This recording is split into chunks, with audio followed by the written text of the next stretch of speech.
Listen carefully, because what I'm about to tell you will make your blood boil. Right now, at this very second, there's someone sitting in your office making double your salary. Same job, same hours, maybe even less skill. The only difference? They know something you don't, and HR is making absolutely sure you never figure it out. You think your employer cares about fair pay? You think HR is there to protect you? You think working hard and being loyal will lead to wealth? Stop. Just stop. Those beliefs are the exact reason you're stuck making the same salary while watching people less talented than you climb past you. Those beliefs are chains wrapped around your bank account, and HR handed them to you with a smile on day one. Here's the brutal truth nobody wants you to hear. Your company has a budget. They already decided how much money they're willing to pay for your position, and they're betting everything on you never finding out that number. They're counting on you being too polite to ask, too afraid to negotiate, too grateful to have a job to realize you're being systematically underpaid. Machiavelli watched this game 500 years ago. Different buildings, same psychology. He saw how those in power stay in power by controlling information, by keeping the masses grateful for scraps while the informed few take everything. Today, that ends for you. In the next hour, you're going to learn 7 dark truths about money that HR departments worldwide don't want employees to discover. Not because these truths are illegal, but because once you know them, you become uncontrollable. You stop accepting their first offer. You stop believing their budget constraint story. You stop being the employee they can easily manipulate. By the end of this, you'll understand why some people triple their income in 5 years, while others work 30 years for a 3% raise. You'll see the invisible game being played with your financial future, and most importantly, you'll know exactly what to do about it. Before we start, write this affirmation in the comments right now. My silence costs me money. Say it. Feel it. Because every day you stay quiet about compensation is another day wealth transfers from your pocket to someone else's.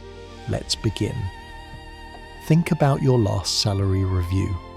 Your manager sat across from you, pulled up some spreadsheet and said something like, "Given your performance and our budget constraints, we're pleased to offer you a 2.5% increase." You probably smiled, maybe said thank you, felt grateful even. Meanwhile, that 2.5% didn't even beat inflation. You actually got poorer that year while feeling like you won something. That's not an accident. That's strategy. Your employer has one financial goal when it comes to your salary: pay you the absolute minimum required to keep you from quitting, not $1 more. Every dollar they don't pay you goes straight to profit margins and executive bonuses. But here's where it gets dark. They're not just trying to pay you less. They're actively working to make sure you never realize how much less you're making compared to what your position is actually worth in the market. HR calls this compensation strategy. I call it wealth extraction. Here's how it works. When you joined the company, they asked you one question that determined your entire financial future there. What's your current salary? The second you answered that question honestly, you lost. Because now they know the minimum they can offer and still get you. They're not going to offer you market rate if they can get you for 20% less, just because your previous employer underpaid you too. This is why people who switch jobs every 2 to 3 years make dramatically more money than loyal employees who stay 10 years. It's not because they're better workers, it's because each job switch is a chance to reset that initial lowball number. The person making double your salary for the same work. They probably joined the company during a desperate hiring period when HR had to pay market rate. Or they negotiated hard during the offer stage. Or they simply lied about their previous salary and forced the company to compete with a fictional competing offer. You played by the rules. You were honest. You were grateful for the opportunity, and you're now tens of thousands of dollars behind someone who understood the game. Machiavelli once said, "Men are so simple and so ready to obey present necessities that he who deceives will always find someone who will allow himself to be deceived." He wasn't encouraging deception, he was stating a fact. The world rewards those who understand leverage, not those who hope fairness will find them. Now here's what makes this truly ruthless. Your manager knows you're underpaid. HR definitely knows. They have spreadsheets showing exactly where you fall in the compensation range for your role. They see that you're at the 40th percentile while the new hire is at the 75th percentile. They're not going to tell you that. They're going to keep offering you those 2.5% raises and hope you never do the math. Hope you never look at job postings for your exact role paying 40% more. Hope you stay comfortable just long enough that you become too risk-averse to leave. This is the first truth. Your salary has nothing to do with your value and everything to do with their leverage. And the only way to break this pattern is to understand that employment is not loyalty. It's a transaction. They buy your time and skills at the lowest possible price. Your job is to sell at the highest possible price. Every single time you accept their offer without negotiation, you're telling them that price is acceptable. You're training them that you'll work for less than you're worth, and they will absolutely take advantage of that training. So what's the solution? Simple, but uncomfortable. You need to know your market value before they make any offer. You need to have a number in mind that's based on data, not hope. And you need to be willing to walk away if they won't meet it. Because here's the paradox that changes everything. The moment you become willing to leave is the moment they start paying you to stay. The employee who's comfortable leaving has all the power. The employee who's afraid to leave has none.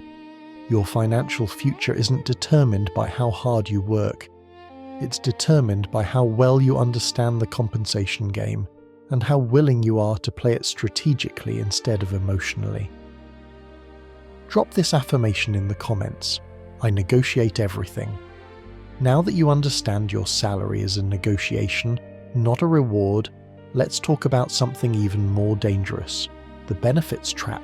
You know that benefits package HR spent an hour explaining during your onboarding? The health insurance, the 401k match, the gym membership, the free coffee.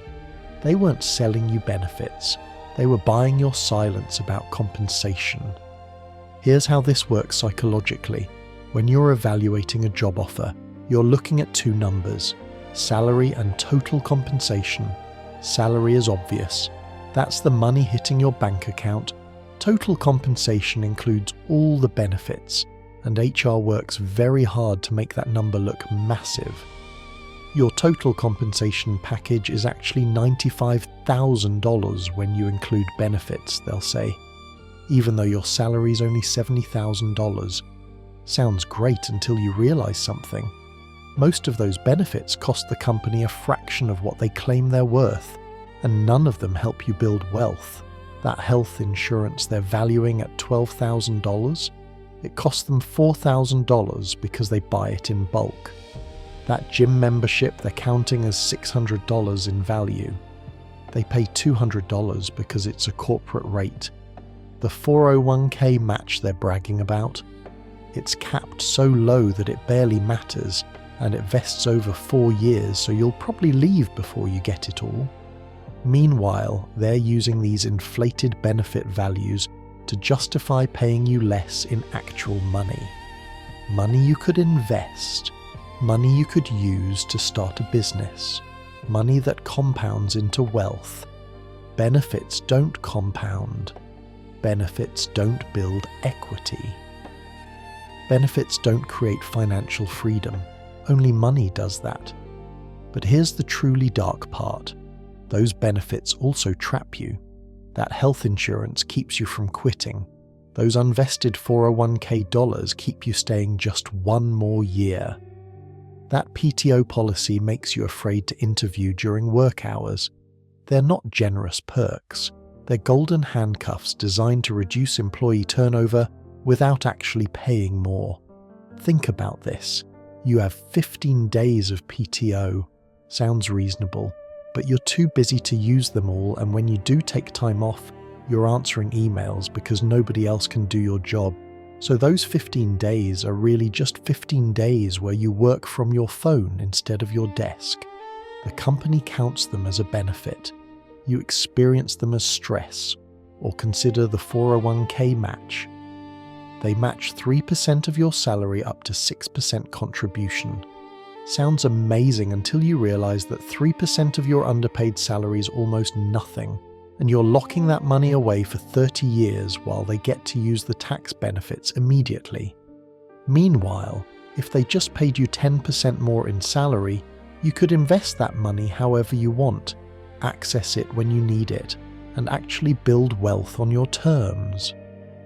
Machiavelli understood this principle perfectly. He wrote, "Men are more ready to repay an injury than a benefit because gratitude is a burden and revenge a pleasure." What he meant was that people don't value what's given freely. They value what costs something, and those free benefits, they cost you money. Real money that never hits your account. The executives making 10 times your salary aren't excited about the gym membership. They're negotiating for stock options, bonuses, and cash compensation because they understand that benefits are how companies pay less while making you feel like you're getting more. So what do? You stop counting benefits as real compensation. When evaluating an offer, you look at base salary and cash bonuses only. Everything else is noise designed to distract you from the real number. And when negotiating, you push for cash first. Always. If they say they can't increase salary but can add benefits, you walk away or push harder. Because benefits flexibility means they have money budgeted. They just don't want to give it to you in the form that actually builds wealth. Here's the uncomfortable truth. That coworker making more than you probably has a worse benefits package. Why? Because they negotiated hard for salary and didn't care about the corporate gym. They understood that $10,000 more in salary beats any benefits package they could offer. The benefits trap keeps average employees comfortable and broke. High earners ignore the trap and focus on money that compounds. Which one are you going to be? Drop this affirmation in the comments. Cash over comfort. Let's talk about something that's going to make you angry. Performance reviews. You think they're about your performance? You think your manager is objectively evaluating your contributions and rewarding you fairly? They're not. Performance reviews are budget allocation theatre. Your manager has a fixed pool of money for raises. They already decided who's getting what before they ever sat down to evaluate anyone. The review process is just the story they tell to justify decisions that were already made. Here's how it actually works behind closed doors. Your manager gets told they have, let's say, $30,000 total for raises across a team of 10 people. That's an average of $3,000 per person, roughly a 3 to 4% increase. But they're not going to give everyone the same raise. That wouldn't create competition or give them leverage. So they distribute it unevenly. The person threatening to leave gets $6,000. The new hire who they're trying to retain gets $5,000. The reliable person who never complains gets $2,000. And you, the loyal high performer who never makes noise, you get $1,000 and a speech about how valuable you are. The performance review is where they justify that predetermined number. They'll find something to criticize so you don't feel like you deserve more. They'll compare you to arbitrary standards that nobody actually meets. They'll tell you you're meeting expectations even though you're carrying the team. Why? Because exceeds expectations means they have to pay more, and they already allocated your raise to someone else. This is why the hardest working employee is rarely the highest paid. Hard work doesn't determine compensation. Leverage does. The employee who's interviewing elsewhere has leverage. The employee who's willing to leave has leverage. The employee who makes noise about compensation has leverage. You work late every night and never complain. You have zero leverage. You're the perfect employee to underpay because you'll accept whatever they give you with a smile. Machiavelli wrote, "It is better to be feared than loved if you cannot be both." In the corporate world, this translates to, it's better to be seen as a flight risk than as loyal. Because loyalty costs you money every single time.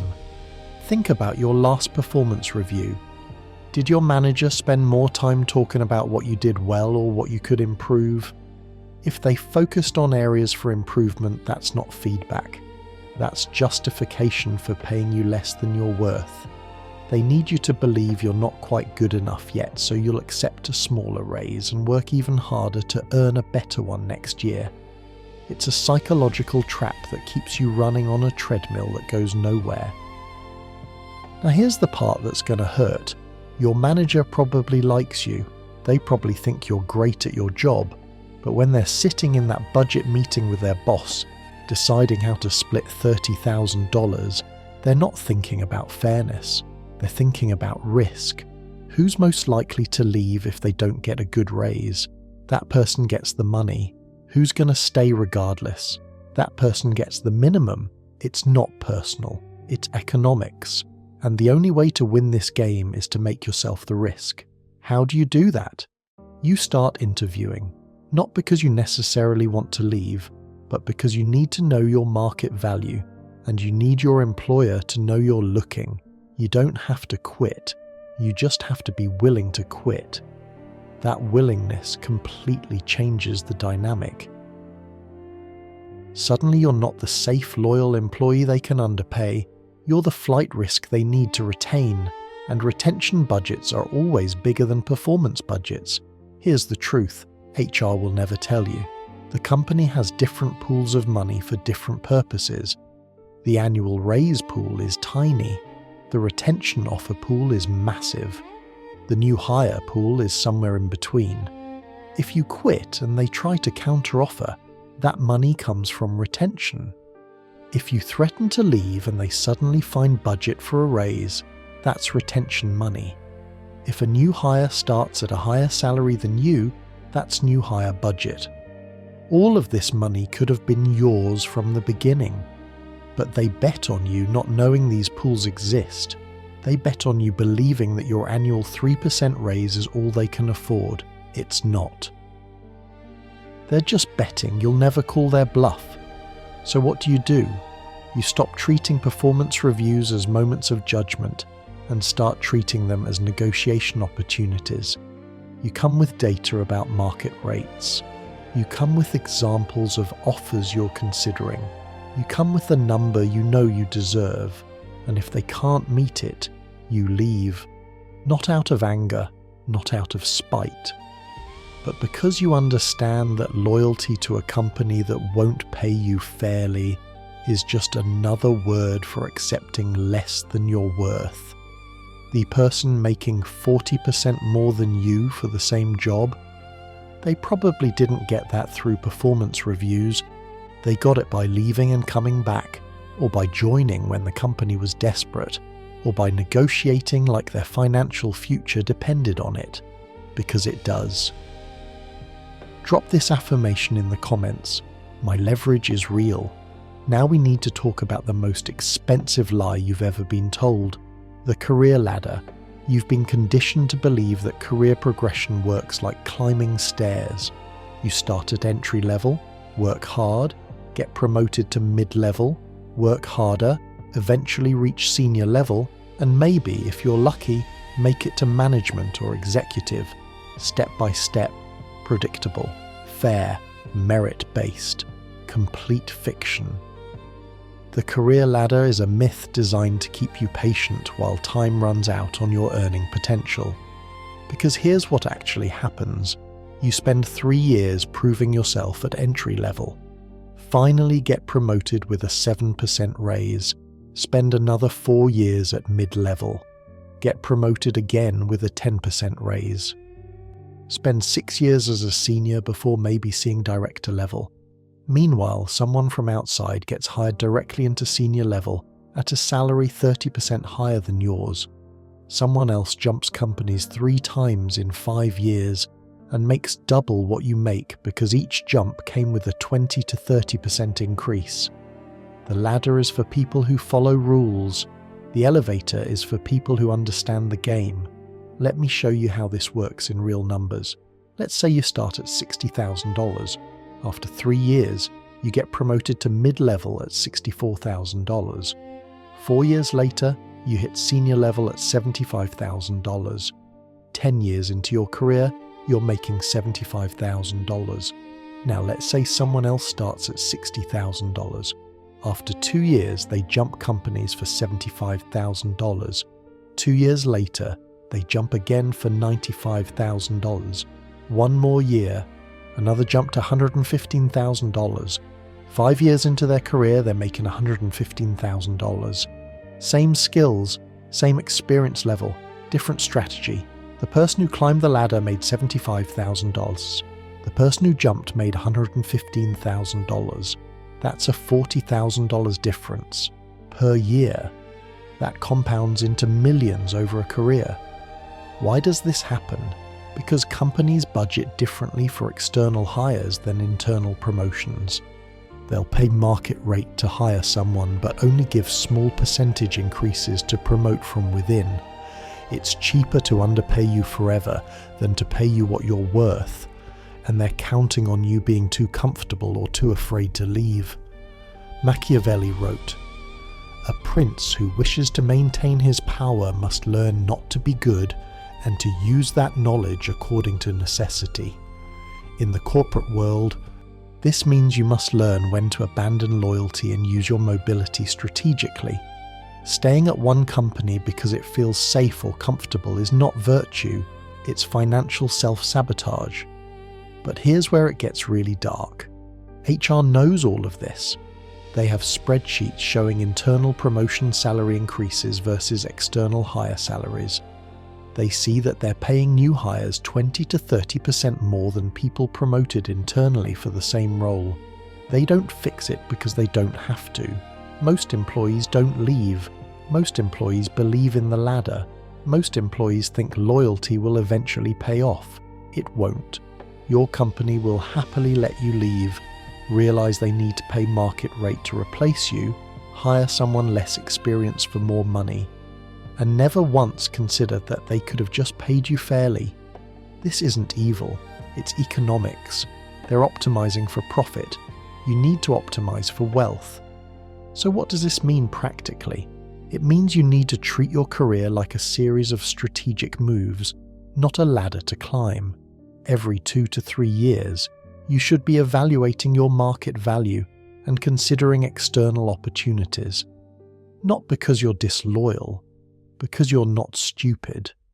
The person who stays at one company for 10 years will make less than someone who switches jobs 3 times in 10 years. This isn't opinion, it's data. Study after study shows that job switchers dramatically out-earn job loyalists. But switching isn't enough. You need to switch strategically. You need to know your market value before you interview. You need to negotiate every offer aggressively. You need to treat each move as a chance to reset your compensation at market rate. And here's the paradox. The more willing you are to leave, the more likely you are to get paid well to stay. Because the second you have a competing offer, suddenly your company finds budget they swore didn't exist. That budget was always there. They just didn't want to use it on you until you forced them to. So stop climbing the ladder. Start playing chess. Every move should increase your market value, your skills, or your compensation. If it's not doing at least one of those 3 things, you're wasting time. The career ladder is designed to keep you patient. Patience keeps you poor. Movement creates wealth. Drop this affirmation in the comments. I move strategically. Let's talk about the biggest scam in corporate America, salary bands. You've probably never seen yours. Most people haven't. but they exist. Every position at every company has a salary range, a minimum, a midpoint, and a maximum. When you got hired, they offered you a number somewhere in that range, probably closer to the minimum than the maximum unless you negotiated hard. And every year, when you get your tiny raise, you move slightly higher in that band. Here's the problem. The top of your current band is probably still less than the bottom of the next level up, which means even if you max out your current position, you're still making less than the entry point of the promotion you're chasing, and that promotion might take 5 years to get. Meanwhile, the person hired externally at the next level started at the bottom of their band, which is higher than the top of yours. They're making more than you from day one, and they'll keep making more than you even if you both get the same percentage raises. This is salary band compression. It's designed to keep internal employees' compensation low while paying market rate for external hires. And it's why the fastest way to increase your salary is almost always to leave. But here's where it gets truly ruthless. Your manager probably can't promote you outside of your current band without special approval. Even if they want to pay you more, even if you deserve it, even if you're doing the work of someone 2 levels above you, they're locked into those bands.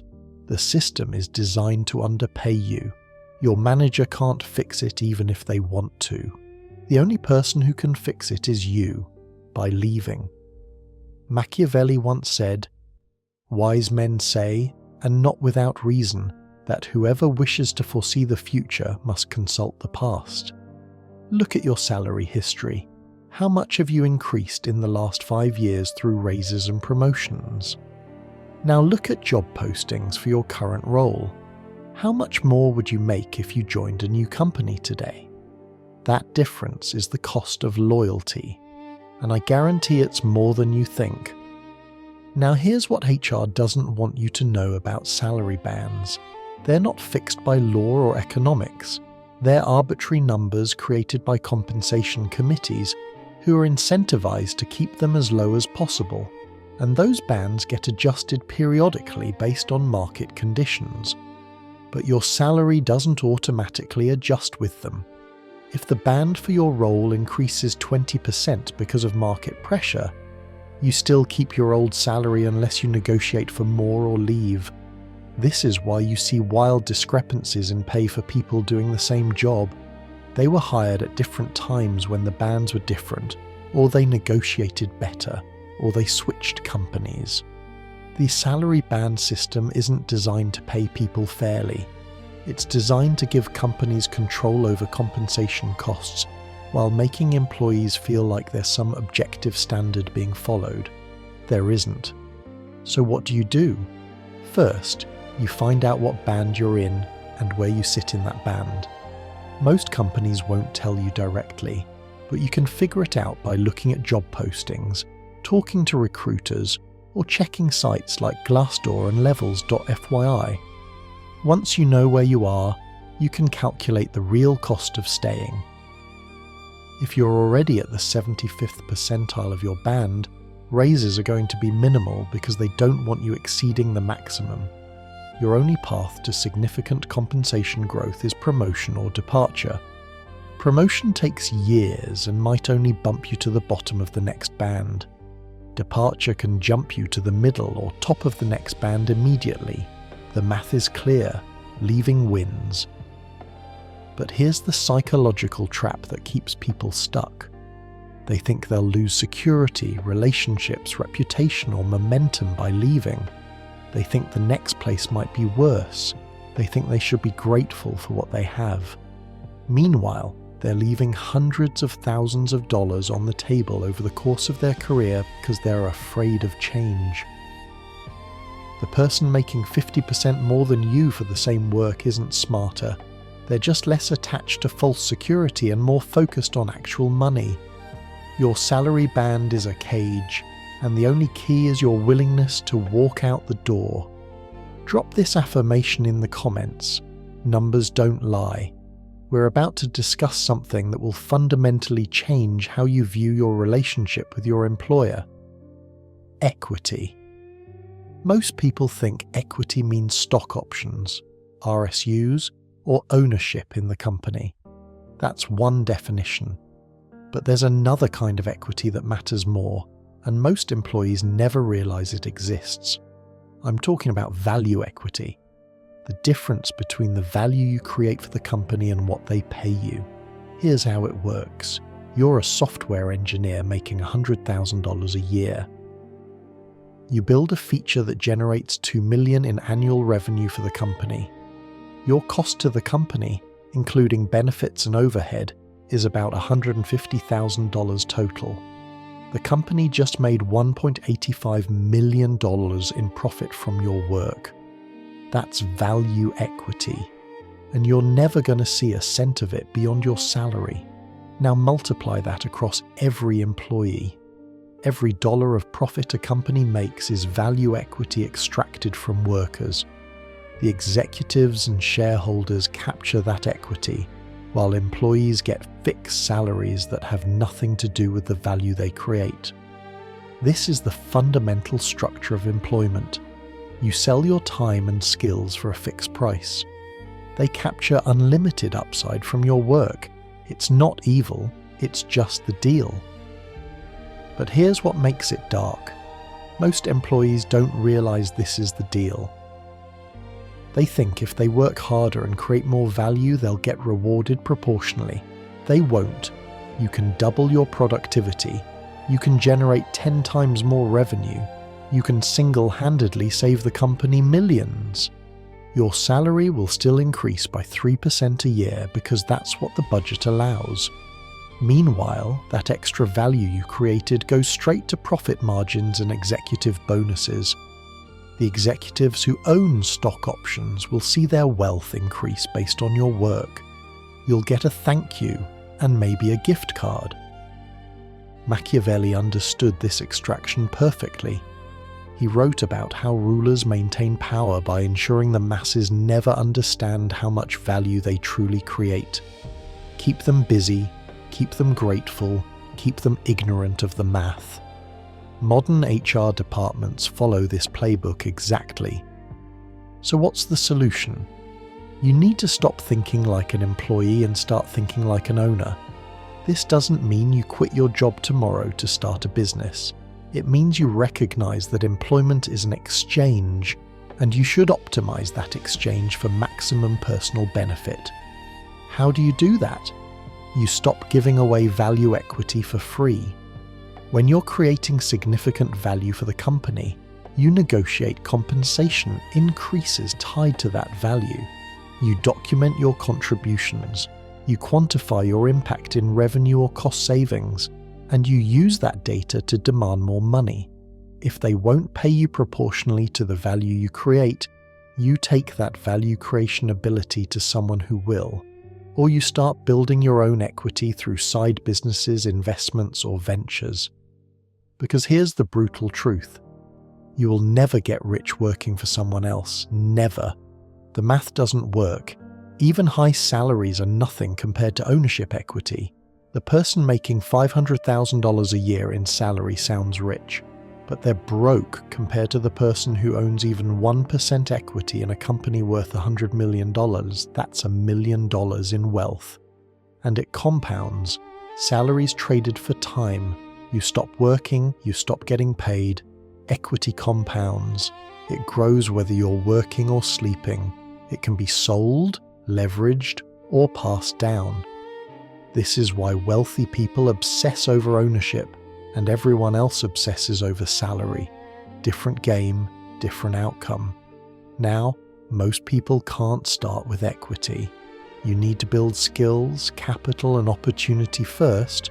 But while you're building those things, you need to stop giving away value equity to employers who will never reward you proportionally. This means you work your job, but you also build something on the side. A business, investments, a personal brand, something that creates equity you control. You treat your employment income as fuel for building wealth, not as the destination itself. Your salary pays for your life. Your equity builds your future, and you negotiate that salary aggressively because every dollar you don't capture in compensation is a dollar less, you have to invest in building real wealth. This system is designed to keep you comfortable enough to show up every day, but never wealthy enough to leave. Your job is to use the system to build what frees you from the system. That's not disloyalty, that's financial intelligence. Drop this affirmation in the comments. I build equity. We've reached the final truth, and this one might be the hardest to accept. Your time is being stolen, and you're letting it happen. Right now, you're probably trading the best hours of your best years for money that barely covers your expenses. You wake up, work 8 to 10 hours, commute, handle obligations, collapse, and repeat. 5 days a week, 50 weeks a year, 40 years of your life. And at the end of those 40 years, if you're lucky, you might have enough saved to retire comfortably. Maybe, if nothing goes wrong, if the economy cooperates, if your health holds, that's the plan society sold you. Work now, live later, sacrifice today for security tomorrow. But here's what they didn't tell you. Most people never make it to later. They die before retirement, or they retire too broken to enjoy it, or they retire only to realize they don't know who they are without work. Meanwhile, the wealthiest people figured out a different path. They don't trade time for money. They use money to buy back time. They build systems that generate income without their direct involvement. They invest in assets that compound while they sleep. Same 24 hours in a day. Completely different relationship with time and money. The person still trading time for money at 60 is not there because they didn't work hard enough. They're there because they never understood that time is the only asset you can't get back. Your employer understands this perfectly. That's why they structure jobs to consume as much of your time as possible. Meetings that could be emails, processes that should be automated, expectations that you'll be available evenings and weekends. They want you too busy to think, too tired to plan, and too trapped to leave. Machiavelli wrote, "Whoever wishes to go far must be ruthless with time, for time wasted is power lost forever.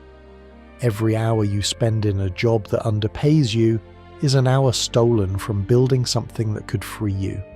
Every year you stay comfortable is a year lost in compound growth. Every decade you wait to start investing or building is a decade you'll never get back. Time is not just money. Time is life itself, and you're selling it cheap. So what's the move? You need to fundamentally shift how you think about work and money. Employment is not a career. It's a temporary funding source for building real wealth. Your job should pay you enough to cover expenses and invest aggressively.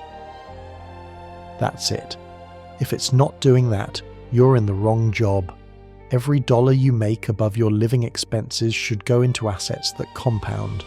Stocks, real estate, businesses, anything that generates passive income or appreciates over time. Your goal is not to retire at 65. Your goal is to build enough passive income to make work optional as quickly as possible. Some people do this in 10 years, some in 20. Some never do it because they never start. The difference isn't talent or luck. It's understanding that time spent trading hours for dollars is time lost that could be spent building systems that generate dollars without hours. This means you stop chasing salary increases that sound impressive but don't change your financial reality. A $10,000 raise sounds great until you realize it's $600 a month after taxes. That won't change your life. You start chasing opportunities that multiply wealth, learning high-income skills, building businesses, investing systematically, creating multiple income streams. You treat your employer like a client, not a parent. You deliver value, get paid, and reinvest that payment into assets that work for you. And you protect your time viciously. You say no to extra projects that don't increase your skills or compensation. You refuse to work unpaid overtime. You set boundaries that preserve your mental energy for building your own wealth. Because here's the final truth that HR will never admit. Your company does not care about your financial future. They care about extracting maximum value from you at minimum cost. That's their job. Your job is to reverse that equation, extract maximum value from them while preserving your time and energy for building what actually matters. The person working 80 hours a week for a big salary is not winning. They're trading their entire life for money they're too busy to spend or invest properly. The person working 40 hours, making good money, and investing aggressively in assets and skills is building real wealth. Different game, different rules, different outcome. You can't buy back time. But you can stop wasting it on employers who will never pay you what you're worth. Drop this affirmation in the comments. I own my time. You've just learned 7 truths that most people work their entire lives without understanding. You now see the game that's been played with your money, your time, and your future. Your salary is a negotiation, not a reward. Benefits are handcuffs, not perks. Performance reviews are budget theatre, not merit assessments. The career ladder is a myth designed to keep you patient. Salary bands are cages that prevent fair compensation. Equity is being extracted from you every single day, and your time is the asset you can never replace. These aren't conspiracy theories. They're structural realities of how employment works, and the reason HR doesn't want you to know them is simple. Informed employees are expensive employees. The moment you understand your market value and are willing to negotiate, costs go up. The moment you recognize benefits aren't real compensation, you demand cash. The moment you stop believing performance reviews are fair, you leave for better offers. The moment you understand salary bands, you refuse to stay trapped in them. The moment you recognize value extraction, you start building equity elsewhere. The moment you value your time, you stop giving it away cheap. You become uncontrollable, unpredictable, dangerous to profit margins, and that's exactly what you need to become. The world has 2 types of people: those who understand these truths and use them to build wealth, and those who never learn them and wonder why they're stuck. You're no longer in that second group. So what happens next? That's entirely up to you. You can close this video, go back to your comfortable job, accept your 3% raise, and hope things work out. Or you can take these 7 truths and start making different decisions. Start researching your market value. Start interviewing even if you're not planning to leave. Start negotiating every single offer. Start treating employment as a transaction, not a relationship. Start building equity outside your job. Start protecting your time like the irreplaceable asset it is. Those decisions compound. Small changes now become massive differences 5, 10, 20 years from now. Machiavelli's entire philosophy boils down to one principle: see the world as it is, not as you wish it were. Then use that clear vision to navigate strategically. You now see the employment game as it is. The rules are clear, the incentives are obvious, the strategies work. The only question left is whether you're going to keep playing by their rules or start playing to win. If this video woke you up, if you're angry about how much money you've left on the table, if you're ready to stop being the employee they can underpay, then take action right now. Write this final affirmation in the comments: I play to win. Subscribe to this channel if you want more truth about money, power and strategy that nobody else will tell you. Share this video with anyone stuck in a job thinking loyalty will save them. And remember what we started with. Your silence costs you money.